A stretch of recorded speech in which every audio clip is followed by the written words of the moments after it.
ಸಭೆ ಇತ್ತು ಈಗ ರಾಹುಲ್ ಗಾಂಧಿ ಅವ್ರ ಮನೇಲಿ ಏನಾಯ್ತು? ಸಭೆ ಇತ್ತು. ಸುರ್ಜೇವಾಲಾ ಅವ್ರನ್ನ, ವೇಣುಗೋಪಾಲ್ ಅವ್ರನ್ನ, ರಾಹುಲ್ ಗಾಂಧಿ ಅವ್ರನ್ನ ಭೇಟಿ ಮಾಡತ್ವಿ. ಕಾಂಗ್ರೆಸ್ ಪ್ರೆಸಿಡೆಂಟ್ ಊರಲ್ಲಿಲ್ಲ, ಅವರು ವಾಪಸ್ ಬೆಂಗಳೂರಿಗೆ ಹೋಗಿದ್ದಾರೆ. ತಾತ್ಕಾಲಿಕವಾಗಿ ಅದು ಮುಂದೂಡಲಾಗಿದೆ. ಮುಂದಿನ ದಿನಾಂಕವನ್ನ ಯಾವಾಗ ಸೂಚನೆ ಕೊಡ್ತಾರೋ ಅವಾಗ.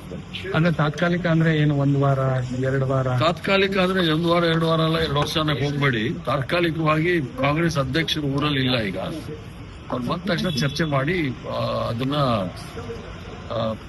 ಪ್ರಕ್ರಿಯೆ ಸಂಪೂರ್ಣವಾಗುತ್ತೆ. ಈಗ 1 to 1 ಎಲ್ಲರ ಜೊತೆನೂ ಮಾತುಕತೆ ಆಯ್ತು. ಅಂದ್ರೆ ಸಿಎಂ ಅವ್ರ ಜೊತೆ, ಹಾಲಿ ಮತ್ತೆ ಮಾಜಿ ಸಿಎಂ ಗಳು ಕೆ.ಸಿ. ವೇಣುಗೋಪಾಲ್, ಸುರ್ಜೇವಾಲಾ ಎಲ್ಲರ ಜೊತೆ ಆಯ್ತು. ಏನಾದ್ರೂ ಒಂದು ಕಾಂಕ್ರೀಟ್ ಇದಕ್ಕೆ ಬಂದಿಲ್ಲ ಅಥವಾ ಕಾಂಕ್ರೀಟು ಅಥವಾ ಮಾರ್ಷಿನೋ ಏನು ಹೇಳಕ್ಕಾಗೋದಿಲ್ಲ.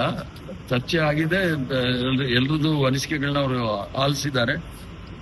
ತದನಂತರ ತೀರ್ಮಾನ ಕೊಡಬೇಕಾದ್ರೆ ಪುನಃ ಅವ್ರು ಯಾವಾಗ ತಾರೀಕು ನಿಗದಿ ಮಾಡ್ತಾರೆ ಅವತ್ತು ಬಂದು ನಾವು ಅವ್ರಿಗೆ ಪುನಃ ನಮ್ಮ ವಿಚಾರಗಳನ್ನ, ಅಭಿಪ್ರಾಯಗಳನ್ನ ತಿಳಿಸ್ಬೇಕಾಗುತ್ತೆ, ತಿಳಿಸ್ತೇವೆ. ಈಗ ಇನ್ನೊಂದು ಸುತ್ತು ಕರೀತಾರ ಸರ್?